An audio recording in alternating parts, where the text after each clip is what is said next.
okay, so you go through that, life goes back to normal. You've Yep. got this Bible college degree in your pocket.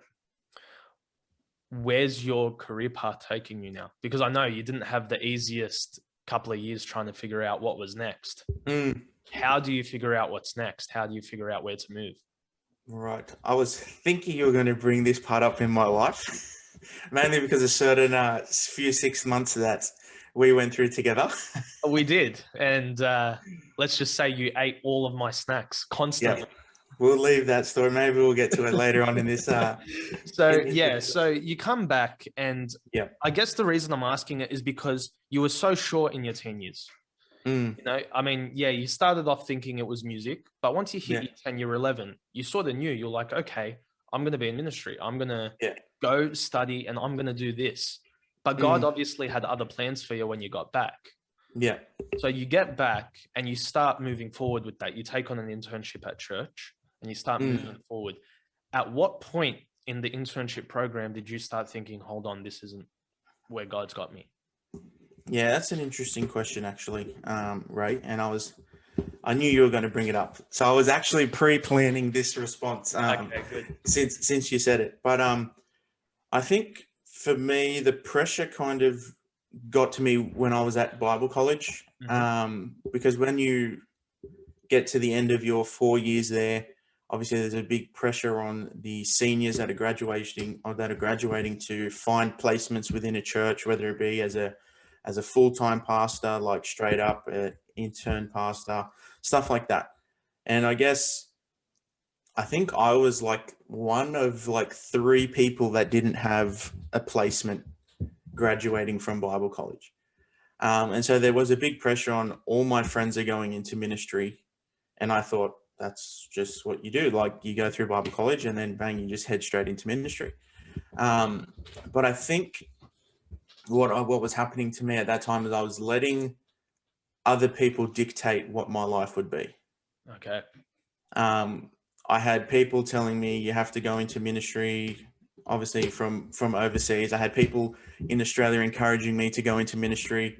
And so I didn't know what I wanted to do. The internship popped up as an opportunity, and I was like, look, I really don't know where I'm going with my life. Sure, I'll take it. Okay. And that's what we did. I took it on from January and went through till about July. And as I was going through it, I just realized, I was like, no, there's more.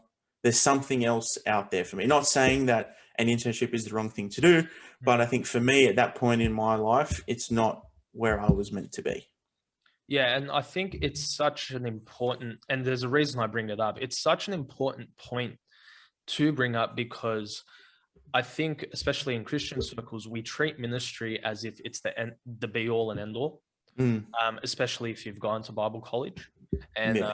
I'll just ask the question straight up: do you regret those years going to Bible college? Definitely not. No. See what I'm saying? So you've come back and God's obviously said to you, okay, listen, you're not in ministry. It's not where I've got you, at least for right now, whatever it is. But at that point in time, he said, listen, you're not going to go in ministry. You're going to go live a normal life. You're going to go work in a workplace and progress that way.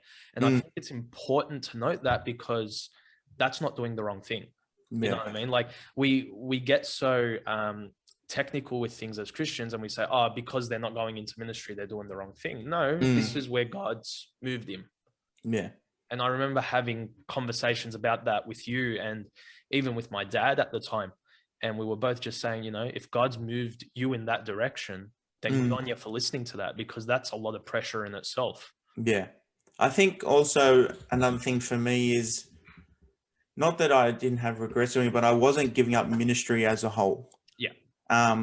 Really, the only thing that changed for me was that I wasn't working at the church for 2 days a week.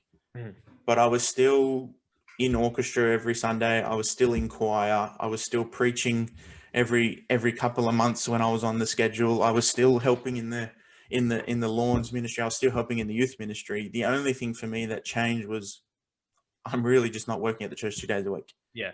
And I think that's what I had to continue to do as well, is I couldn't let go of ministry altogether, but I had to keep still pushing myself to keep serving full time as we would Sunday and Fridays, week in, week out. Yeah, 100%.